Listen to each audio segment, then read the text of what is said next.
Hi, everyone, and welcome to another Velero community meeting / open discussion. This is the last one of the decade. And yeah, we've got the crew here, and we're going to go through a bunch of interesting things today. I'll share my screen so you can see the agenda for today as well. If you have any questions, please type them in the chat or just unmute yourself. If you have any open discussion topics that you would like to add as well, I'll make sure maybe someone can link to the HackMD here. That'd be great. All right. So let's go through the status updates. Carlicia, you're up first. I did community support last week. Oh, wait, I just added something. Where did it go? Oh, it's not, I was showing now. There is a third bullet for me. It's not showing on the screen. We can see the second one. Yeah. So I did community support last week, and the CLI UX proposal, still a work in progress, not done with that. And I'm also going over all the open tickets. Why I just wanted to see if I could clean anything up, label things better, and see also if there was anything related to UI, usability for the CLI that I could pick up on. That's it for me. Did you want to dive into the UX changes today, or do you want to? Yeah, I know we talked about it in the last meeting, and I decided not. One, because it's not complete, and two, because I think it would be better if we do it when we come back from the break. That sounds good. All right. Any questions for Carlicia? Maybe refresh that page. I added a couple things there. It's not showing.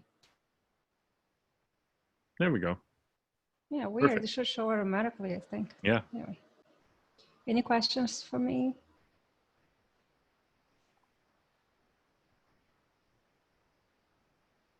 All right. Carlicia, I have a question for you. Yeah. So on the CLI UX work, I was curious as to what were you doing, so that I have some improvements that I thought I could make to especially to the Velero install CLI command. So I was just curious to know what. I don't want to like duplicate effort. So yeah, no. So the main drive for the CLI improvement is the install, and so we should definitely touch base. If you want to touch base today after this meeting, whenever, we should do that. There is tickets which I will drop. I'll drop in the HackMD. Well, it should be in the past one. Yeah, I think I saw that ticket. Yeah, so basically what I'm doing is I am going over all those tickets and writing a thing that just makes, it's like end-to-end makes sense, it's congruent, and takes into account a lot of the issues that have been raised in different tickets. Most of it, the most important part is the install, but there are other things that need to be taken, that we would like to have, the things that would make the CLI better. Yeah. So yesterday I was like walking through the Velero install, and I ended up reading the code to figure out how it works, or what I was doing wrong. So I was going to make that experience a little better. Instead of having to read code, maybe we can print a little more helpful error messages. Like, for example, like the -- plugins flag. It was not until I read code that it was referring to image for the plugin. Yeah, there is one of the major things in within that task. For example, do we require plugins to be installed, to be added at install time? Do we not make it required? I Yeah. don't think it should be a requirement, but that's what my proposal is going to be, and then everybody can comment. But if you have burning opinions, we should touch base. Sure. I was just going to add some documentation around how to use that, and also go back and revisit some of the error messages that the CLI tool spits out when it finds errors. So especially around the validation part. So I was just going to do that. So I think that, it's worth doing, because it might be a while until we get this, and it might not be a while. It might be, we might tackle it right away. For example, validation might move to, right now validation is at install time, but it might move to to be on a per backup basis. yeah, I think that is. Let me do this in the short term. It's okay if we have to throw it away until we get like a final design and everything committed out. Yeah, I would say do it. That's my Okay. opinion. But if you Okay. don't, if you feel that you want to hang on, I don't know if anybody has another opinion. I'm okay doing this for now. Okay. Yeah, I think if there's relatively small things, there's no reason to hold up. But definitely, if you have thoughts on kind of the overall flow or bigger changes to design, we should coordinate efforts there. And so Carlisia's got point on that. So just jump into the issue or talk through it. Yeah, makes sense.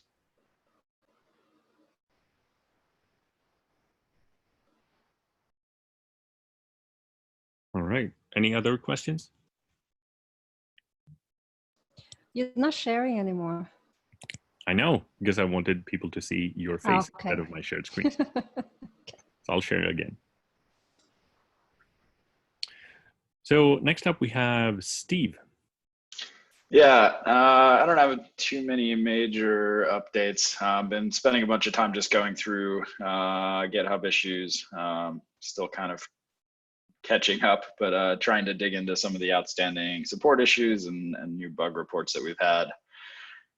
So I'm going to keep working on that this week. My hope is that I can get through, sort of get all the issues that are in new issues or investigation, either resolved or triaged in some way, and definitely made a bunch of progress on that over the last few days. So I'm going to continue to work on that. I've been spending some time also on just locking down the planning for the CSI snapshot integration with Nolan, and he's going to talk more about that, so I won't really jump into it too much more.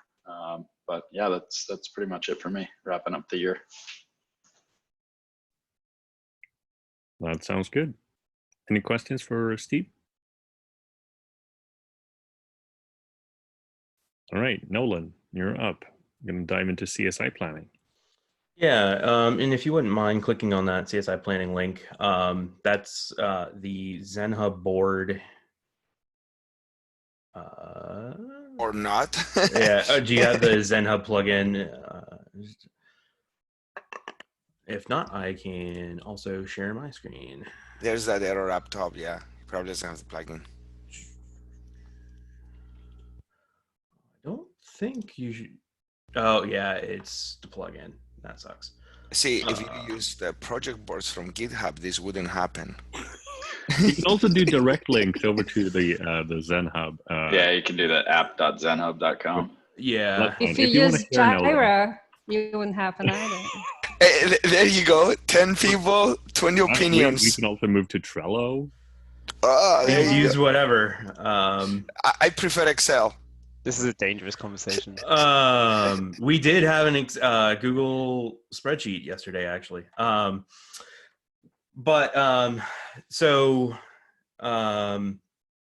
This right here is a filtered view of the release backlog for version 1.3. This is the CSI issues in relative priority. The one I want to tackle before we head out, I think there's something in the agenda, but basically, I think pretty much all of us are going to be gone for the next 2 weeks after Friday. So I would like to get our update to the V1 Beta 1 code done before I leave. I'm going to be tackling that this afternoon, so that we're on the latest data types so that when we come back, we can just get kicked off, and then we can start diving into the actual implementation of the beta work. Most of this work should be parallelizable. There are a few things in here that will be blocked, but that should be noted in the ZenHub metadata. And yeah, well, the plan is to kind of split up that work when we get back. This is also, you might notice, split across the core Velero repo and the Velero plugin for CSI repo, because some of the implementation is in the plugins, some of it is in core Velero, and the implementation in core Velero will be behind a feature flag. So for those who don't want the CSI features, you're not going to get them. I'm going to try hard not to introduce any changes to your workflow with that, because this will be considered beta, and we're not going to, I don't want us to go to GA until after the volume snapshotting goes to GA upstream either. And then I don't think this is on the agenda. I don't have the community meeting up, but something Steve and I talked about yesterday was documentation for this. Something that'll happen eventually is we're gonna have to update our documentation to talk about CSI kind of in line with everything else. But I think for the time being, we're probably gonna have like a CSI beta section where everything related to CSI is just gonna be in one place. For anybody who is doing CSI stuff, they can just go there, and we're not generating lots and lots of churn for all the other documentation. That was Steve and I's current thinking, but that's subject to change if other people have other ideas. But that's kind of the current idea, and I think that's most of it at the moment. And then for other stuff, I've done more research on GitHub Actions.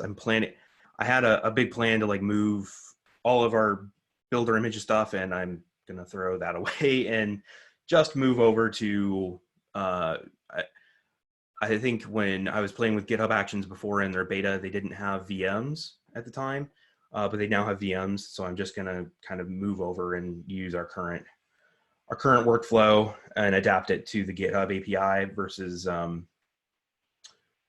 moving our whole builder structure. We can adapt that later, but for the time being, I'm just going to kind of lift it and adapt some of our logic for tagging the latest builder.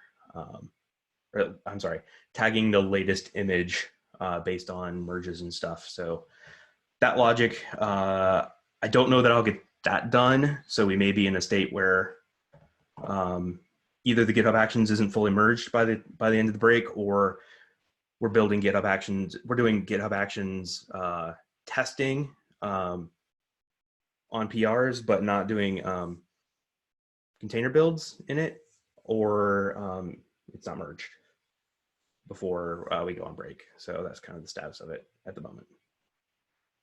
And I did some upstream CSI testing, and I don't think I've got a whole lot of other stuff. And yeah, we could totally do Zapier integration to put it everywhere, so that no matter what tool you use, it's in every other tool. So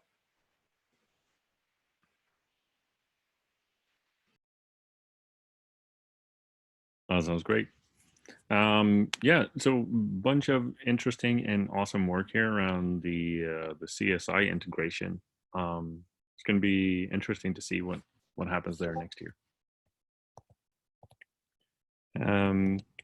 Next up, we have Sheesh. So for me, I recently in the community Slack channel, I saw that somebody was unable to get Prometheus metrics using Helm charts, and on inspection, I saw that the Helm chart doesn't enable metrics by default. So I made a change to enable metrics by default. So now the latest version of the Helm charts now comes with Prometheus metrics enabled by default. And then I had some minor changes to the documentation that around getting started and installation and stuff going. So that got merged. So hopefully it should become more clearer. And then I started moving our code to use Go modules. I have a PR out. It builds successfully. That's all good. So I am currently kind of testing it and making sure nothing is silently broken. So that's all I got going.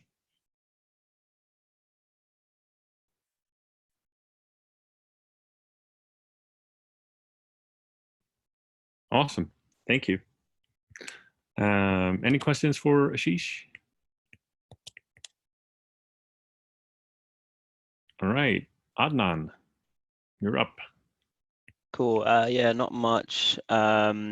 Just want to mention that I pushed a foundational PR for the execution hook. So basically just setting it up with basically a new cube builder project. The logic hasn't really been implemented, but the APIs are there.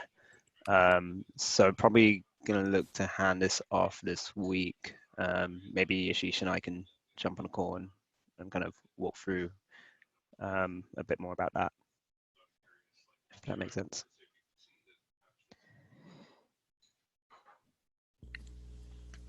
Awesome. All right. So I wanted to take a couple of minutes here and thank Adnan for all his contributions to Velero. Adnan, thank you for everything you've done on this project. I know you're moving on to some new and exciting things, but hopefully you don't forget us. And every now and then, if you're mentioning a PR, maybe you can come back and and help contribute here and there. But you know, have a great start to the new gig at the new year, and thank you for everything you've done for us and our team. Thanks a lot. Thanks a lot, Michael. Yeah, and I'll definitely be around, so you might see me in the queue pop up every now and then. Absolutely. Cool. Awesome. Thank you so much, Adnan. Yeah, I'm it's been great working with all of you. Absolutely. Same here. Bummer to miss you. Yeah. We'll see you around, Adnan.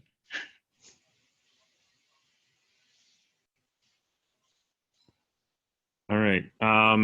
Do you want to move into some of the discussion topics to close us out, I think? Oh, we got some contributor shout outs at the end as well. Awesome. So Carlesia, the first one is you investigating lane plus label. You're on mute. Would you mind putting that on the screen? All right, so I was going over open issues, and then I remember I had seen the word investigating, and I thought it was a label, but it wasn't, so I created one and I labeled a few issues as investigating. And there were newish issues that had been either waiting for information or somebody one of us had responded and was looking into it. And then I saw another one that had the lane investigating, and then I realized, oh, that's where I saw it. So I wanted to just bring up the question, because in my mind, when a new issue comes in, we have our support system, right? Where each of us provides community support for a week, and then we rotate. I was thinking that maybe we could label, or maybe just using the investigating lane will be sufficient, but maybe not. I was thinking that maybe we should label some the issues that come in and that we are working on through our support rotation as maybe investigating or support. So when the next week rolls around and the next core member who's going to take support on can look at those and give continuity to those issues. It's just for more, it's not that it's impossible to find the issues, just to make it easier to find them and keep track of them. And also to see how many issues are support issues, not necessarily a bug, we don't know yet, they'll be investigated. And maybe using the investigating lane would be sufficient, but I'm thinking sometimes things will take longer to investigate and maybe then they should move into the investigating lane. But just to help with the triage, maybe we should have a label that's called named support, just to make it different from investigating. Carlicia, are these support issues coming from a paid distribution or issues, because any issue that comes as a bug on GitHub is potentially a support issue from the open source perspective, right? I'm assuming you're talking more on the closed source side here. No, we don't do any closed source. So everything we speak of is open source. I mean, we try to provide issues, and especially because some issues initially they might turn out to be bugs that we need to fix. Okay. I'm talking about like a triage system. Yeah. Where so if something is clearly a bug, we just label it a bug and move on, put it on the backlog, prioritize or unprioritize and move on. But things that we haven't decided yet, and especially if something comes in on Friday, let's say, and just so things are not left behind and we have more visibility of, especially in the transition from one week to another, the next person that comes in knows, okay, that needs continuity. I don't know, maybe it's too much processing, I don't know. So I set up the investigation, swim lane in the ZenHub board. So the intention was exactly that. So as new issues come in, as new issues are created in GitHub, they get created in the new issues lane. And then, if something's a clear feature request, it can be moved into one of the backlog items, but things that are, user issues where it's not clear if it's a bug or something that a user is doing wrong. The intention is to move that into the investigation lane, and then those are things that are actively being sort of investigated with the user. So that was the intention. That's how I use it. And then, there's definitely a question around like the label versus the swim lane, because the swim lane is not really visible if you're not using ZenHub. But I also don't know how important that is for, for folks who are not using ZenHub. I mean, I like the swim lane, right? Most of the folks in our team are going to use ZenHub. So that basically gives you a clear view of, hey, who are some of the priorities and the things that are in progress that may require additional eyes or someone to pick up. And it gives us a good transition point from one person to the next. If you think about it from our, oh, sorry, Michael. You're saying. No, go ahead. I'm done. No, I was saying from our user's perspective, they may not be using ZenHubs, but a label called investigating on the issues that they might have created kind of gives them an indication that one of the maintainers is actually looking at it and an update is imminent, instead of kind of letting them or leaving them in limbo.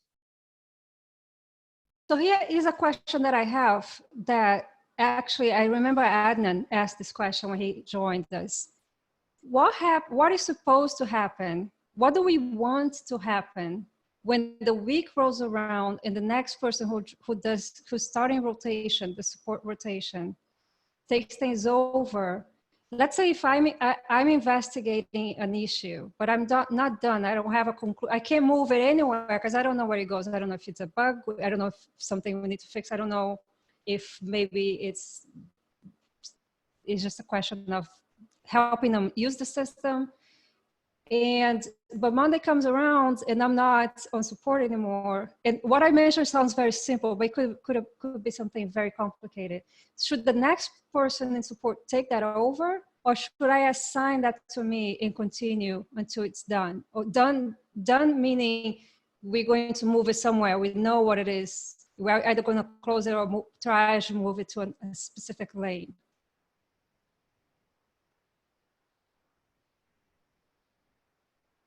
I mean, I think my opinion is ideally we're passing things along so that folks aren't stuck with issues like in perpetuity just because they were the one who was on support when it came in. And ideally we can keep the number of active investigations small enough and well documented enough that it's not too hard to do that, but I recognize that there is a cost to transitioning issues. So definitely, open to hear what other folks think. I'll also say, I am looking at GitHub issues like every week. So I'm, trying to keep up with a lot of the things that are coming in through there and, hopefully easing the burden on everyone else. But I can't get to everything every week. Yeah, I'm definitely trying to be better at that too. But I have the same preference. I prefer to, like, if I'm not on support, then I'm not on support. So there is, Yes, yeah. I would agree with that. The one more thing I would add is since the repository split, it's something I personally had an issue with is not a GitHub issue, but something I've had to mentally remind myself of is to check all 6 repos, I think it is now. ZenHub helps with that, but like the default view when you click on ZenHub from the Velero repo is just to show the Velero repo. But there's more than just the Velero repo now.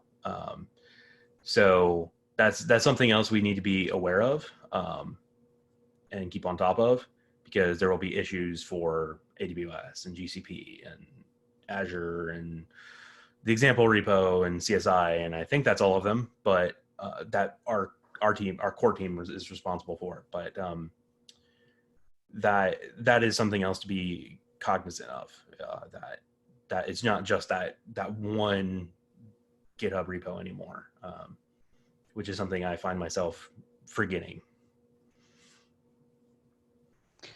So with that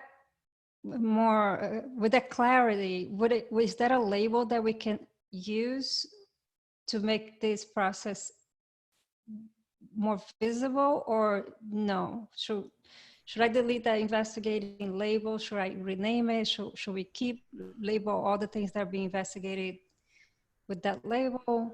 Anybody has an opinion?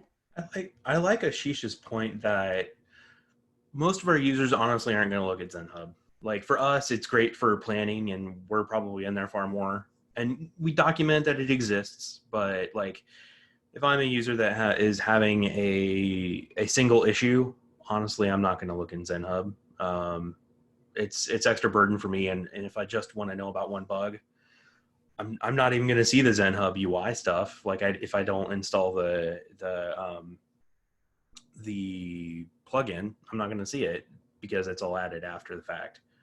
I don't know if ZenHub can do any. I know there's I think there was some other application similar to ZenHub that did stuff triggered on labels. So it would do something very similar to ZenHub, but instead of like adding metadata, it would use the labels to define the swim lanes.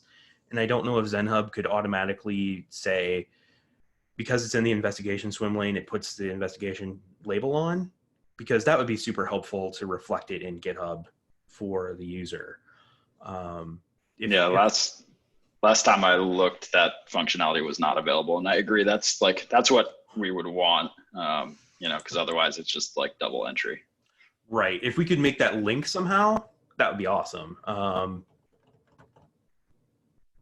I mean, I guess, on the question of the label, I wonder whether there's much value in it. I mean, I think the thing that's valuable to the user is like, getting comments or questions from one of us. I'm not sure that just having the label there gives them much information. And there is the maintenance cost to us that we're going to have to remember to add it when we move things in there, and then remove it if we move things out of there. That's a good point. But we do have to, but so if we do have to remember then to move into the investigating pipeline, right? And the person who starts Monday on community support should assume that what's in that lane, they need to be looking at those issues. Yeah, I mean, I guess, you know, we could consider just doing it the opposite way, which is we get rid of the investigation swim lane, and new issues is a combination of things that haven't yet been looked at and things that are actively being looked at, and then we just use the label to indicate things that are kind of actively being looked at. I'm totally fine with that as well. I prefer the label over the lane because I almost never go to Zen. I don't go to Zen Hub if I can avoid it. For me, it's easier to navigate the labels. Yeah, I kind of prefer Zen Hub for the release planning and less for the support stuff. And the other maintenance thing I would bring up is, again, we have multiple repos. There are tools for like spreading these labels around, like Terraform has stuff for making all our repos look the same. So Terraform has stuff like GitHub label support to get the same labels across multiple repos, but that's something we can look into.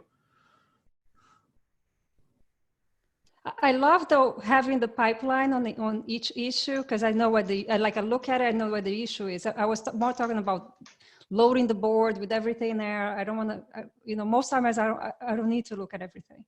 So should we do that? Should we get rid of that lane and use the label? Yeah, that's fine with me. I think especially we're at a place where we've kind of gotten that set of issues down to a manageable size. So, before we had like 30 issues in there, and it was a little bit overwhelming to look at, but I'm totally fine with that going forward. So I'll take the action item to clean that up, add the labels to everything, and get rid of the swim lane.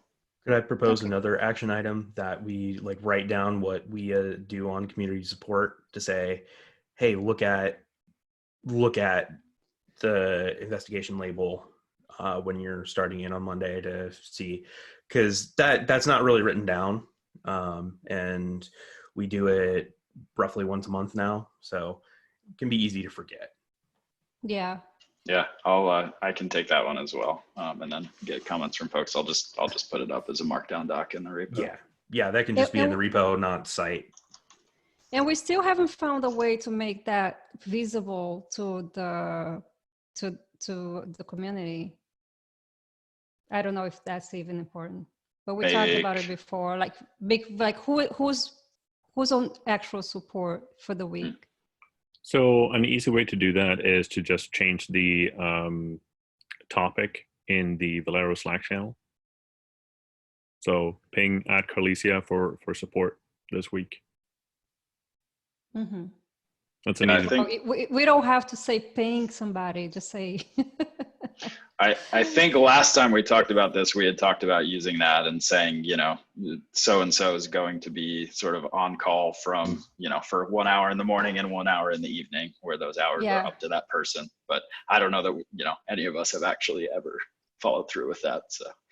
None of us did it, not even one time. So I don't know, maybe we're not comfortable doing that. I mean, that's one way of making it easy for people to know who to reach out to. So I guess it's just an easy thing to do on Monday morning. Just go in, change the topic. I guess there's also a question of, given we've gotten by without doing it, is it even necessary? Like, does it benefit anyone? It's just the visibility for the community. I think you're all fine doing it as is, but if you want to be even more explicit about it, I think that's a nice way to do it. If you want to show the community saying, hey, this week it's Nolan, this week it's Steve, this week it's Ashish, this week it's Carlesia. I think it's a positive thing to do, to just set expectations, and over communication is always good. Yeah, I agree. Because if people, let's say it's my week and I say, hey, I'm stepping away because I already put in 2-3 hours, and say, okay, I'm done. People would read that. They might even drop a message there, but I understand that I'm only gonna look at it the next day. as opposed to, hey, I dropped a message there. They say they're so, they say they want the community to be engaged, but I drop a message there and nobody responds. It is a completely different mindset. I think that's a great idea. Well, let's try. It's not, let's just have it as an intention. See. Yeah, add it to the doc to do on Monday morning as you start.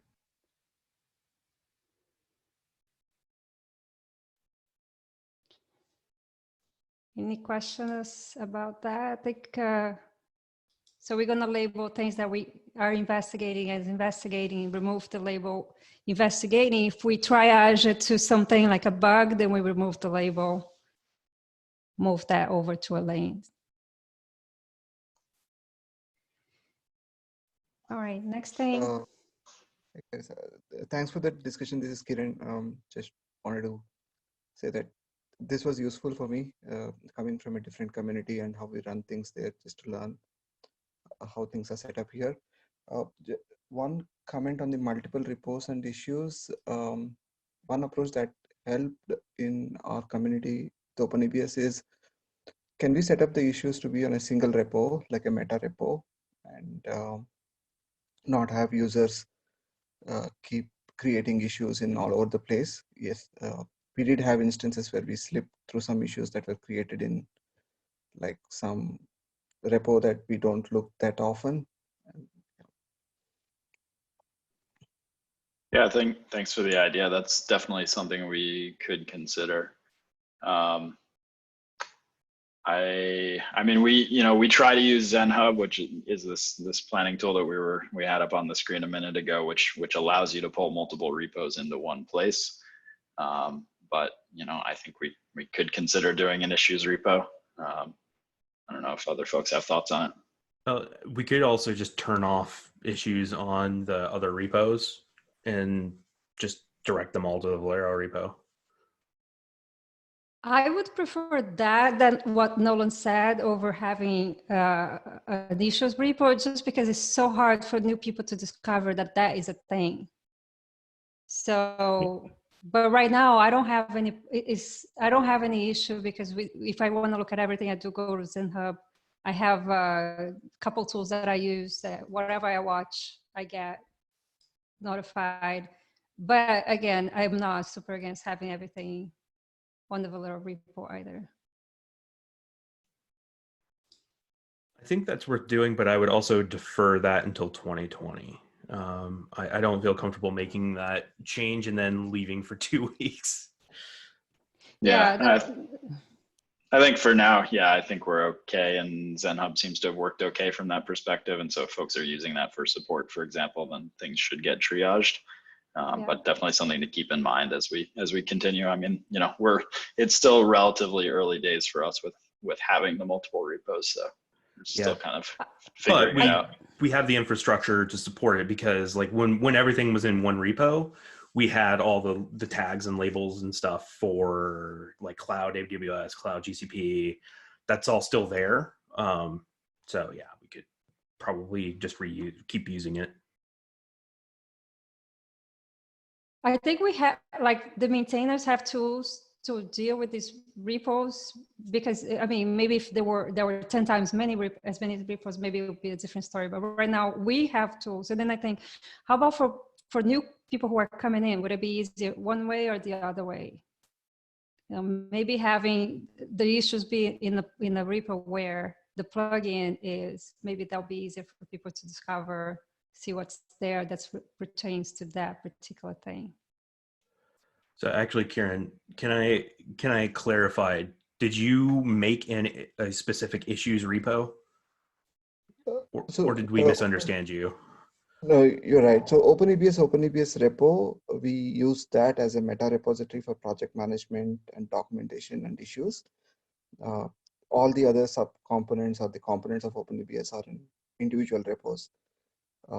We encourage everybody to create the issues in the OpenEBS repo.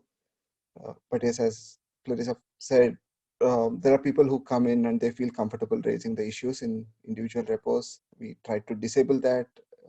We're just still struggling with that. Right? Yeah, I kind of got this from the Ranchers project as well. They followed this approach of single repo for project management.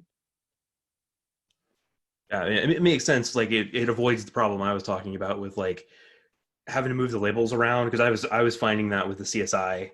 Like I was trying to make issues that were close to the plugin. Like I was trying to spread the issues around. Like if it was an issue for a core Velero, it went in Velero, and then if it was an issue for the plugins, it went in the plugin repo. And then I was like, oh well, I don't have that label here, so I'll have to go make it. So it avoids a bunch of that administrative stuff as well. So yeah, I think that's definitely worth considering. And then we're also looking at the Helm chart, which I kind of want to move to that discussion, just because we're coming up at 15 minutes left. So I'm gonna use that as a segue, unless somebody has something absolutely burning, and let Carlesia kind of take the topic onto the Helm 3 chart and repo. All right, so let's leave the repos as they are, and the logging issues where we're logging it right now. We can always revisit it. So Helm chart, we had a great contribution because we needed to figure out a migration path. And this is, I think what this ticket has is everything for us to understand how that migration path, what we need to do to, one, continue giving support for Helm going forward, given the new restrictions that they are having, which is they want the charts to be moved out of the Helm repository. And two, have compatibility with Helm 3.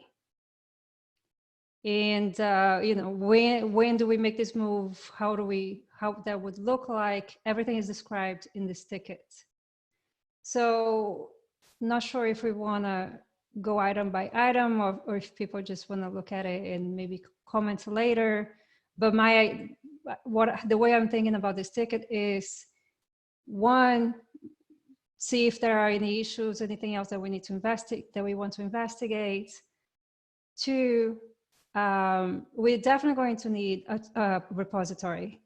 So how do we get that going so we can move on with this work?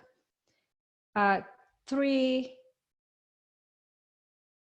if everything looks complete, then my next step would be to create tickets for each thing. I think there are a couple open issues already that can be mapped to items, but then open new issues. And Carlos, this contributor, he volunteered to pretty much tackle everything, or most of everything. Yeah, this is great, and that path forward seems reasonable to me. I'll have to read through it in a little bit more detail, but yeah, Tim, it probably makes sense that Tim is the one who's going to need to get the repo created. So Carlos is one of the chart maintainers, so we should definitely, accept his help where he wants. But I will say, this isn't that urgent. We do have 6 months, so I don't think we necessarily need to drop things and start working on this now. But just yeah, I agree. I mean, I think we can pick this up in the new year for sure. But if he's interested to help now, if there's anything we can do to enable him to continue helping, that'd be great. Yeah, that's what I'm thinking. Yeah, he seems to be available, and yeah, and I've already sent, so for like to pull, I don't want to say pull back the curtain, but like Tim Hinderlanter inside of VMware is the one, like I mentioned in his comment, he's the one that has the power inside of VMware, one of the ones within VMware that can create new VMware Tanzu repos. And I've already forwarded this to him. Carlesia shared it in our Slack channel, but I'm going to keep poking him. I think we've all been poking him internally to say, hey, please create this repo. So I'm going to continue poking him to at least get the repo created. The other thing, there's another issue that I think Carlesia made for investigating the difference between what we do with the current chart. And I think the current chart is supposed to be maintain compatibility with Helm 2 and 3. So the deprecation plan I read, which I need to throw some links in that issue, but current deprecation plan is that stuff in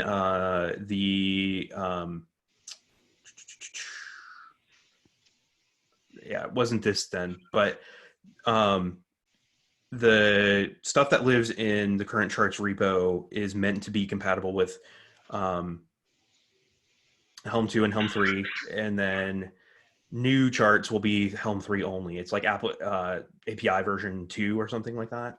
And so I'll need to get a source for that, but that's something I was reading.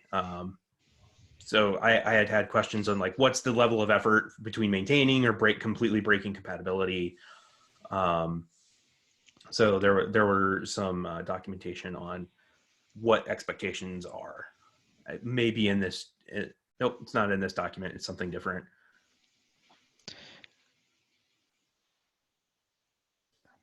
I think you're slightly wrong about the new charts in that I think all charts in stable and incubator need to support Helm 2 or API version 1. I don't think any charts can only be installable by Helm 3. I think if you want to make Helm 3 charts, then you have to have it in your own repo. That's what I understood too. Helm 3 definitely needs to be in your own repo. That's my understanding. And the main reason for that is because stable and incubator Helm 2 by default will index those. So right. Yeah. So from Helm chart stuff that lives in GitHub/Helm/charts has to be API version 1, and then in your new repo has to be version 3.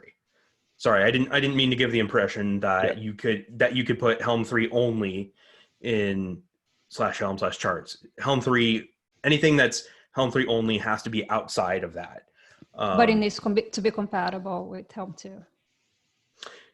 If you're breaking compatibility, then you cannot put it in Helm/charts. Well, if it's Helm 3, it's going to be out of there anyway. No, I just pasted in chat. So Helm 3 actually can use API version 1. Oh. But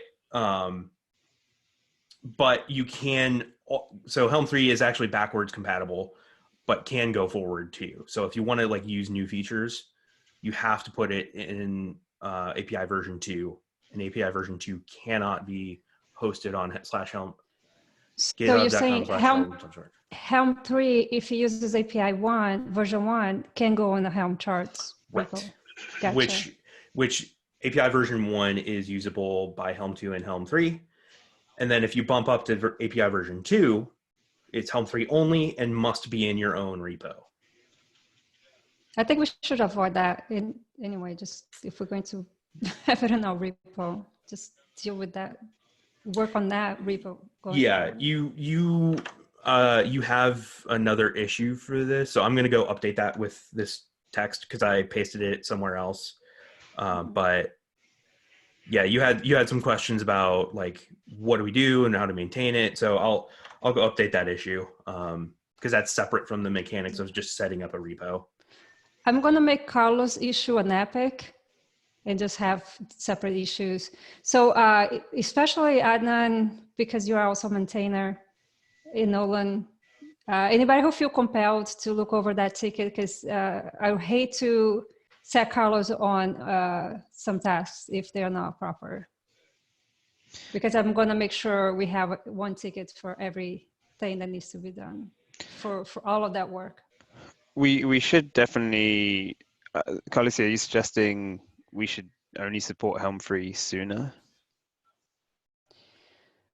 I am suggesting that my preference would be to do any Helm work and updates during a new repo. How soon? I agree with you, we do have months, but Carlos is available now, and maybe this is something that he's thinking he can tackle over his holiday break. I don't know, but he seems to be available, so I would like to enable that contribution. I don't see why we couldn't Sure. just have the repo and get that going. I I don't mean, see a downside to that it's if we there. do No. have someone to do it. Well, I mean, so I think from that issue, I think what Carlos suggested was helping the deprecation process, but not helping us set up our own repo. We'd still have to do that ourselves somehow. And that's the hardest work, right? That's the thing that's going to take the longest time. Setting up a new repo, setting up all the automation around that. Once we have that, those other steps are a little easier. So in the main box, I think the next comment, in the next comment, he said he can help with the automation. Ah, okay, I missed that. Yeah, Sorry. yeah. So I was excited about that because he seems to be knowledgeable already. Yeah, you're right. It's not in the main description, but in the following comment, he added that. Okay. A couple more things that he could take on.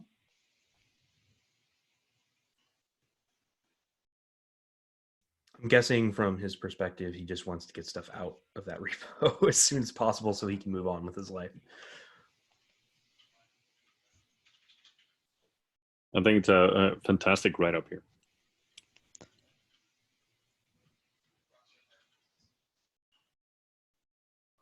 All right. Any last comments there? One last comment. Even if we do move to our own repo, I would still suggest supporting Helm 2, just because not everyone's going to migrate to Helm 3 right away. And I imagine a lot of people will. That's one of the reasons why that repo is still going to be alive for another year, is that a lot of people are still going to be using Helm 2. I agree with that. My question, should we move the Helm 2 to our repo 2 and just keep everything there, or should we keep Helm 2 on the Helm? Can Helm 2 support external repos? Yes, it does. It can, yeah. okay. It just, yeah, in the same way that Helm 3 does, you just have to add it as a separate repo. We don't necessarily need 2 separate charts. I don't know. As long as they're API v1.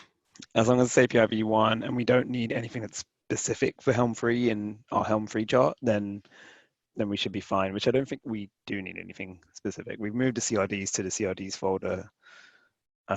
That should still work with Helm 2. So I'm sorry, you said that Helm 3 and Helm 2 need to exist in separate repos? No, they can exist in the same repo. Oh, same repo, just different charts. Even in the same chart. Oh, even okay. I would think let's completely if Carlos is going to take on this work, if he's available now, just let's move in the direction of having Helm 2, Helm 3 in the new repo.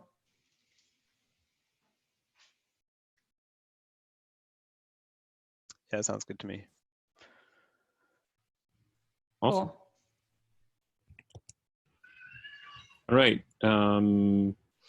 Steve, got a few quick things to close out the call. Yeah, quick PSA. Nolan already mentioned this, but by and large, the maintainers will be out of the office for 2 weeks from basically December 21st through January 5th. Some folks may be in for a couple of those days, but for the most part, we're going to be offline. So if you're in the US or celebrating the holidays, happy holidays. We will hopefully not be checking on GitHub issues or Slack. We all need a break. So hope everyone gets to spend some time with family, and we'll see you all in the new year. And then, yeah, I'll cover the contributor shout outs quickly. A few things since our last meeting. So Git001 submitted some updated docs with setup commands for using Restic on OpenShift. So made it easier for users to get this configured. So appreciate that. Jay Nolte helped us switch the library that we use for generating UUIDs.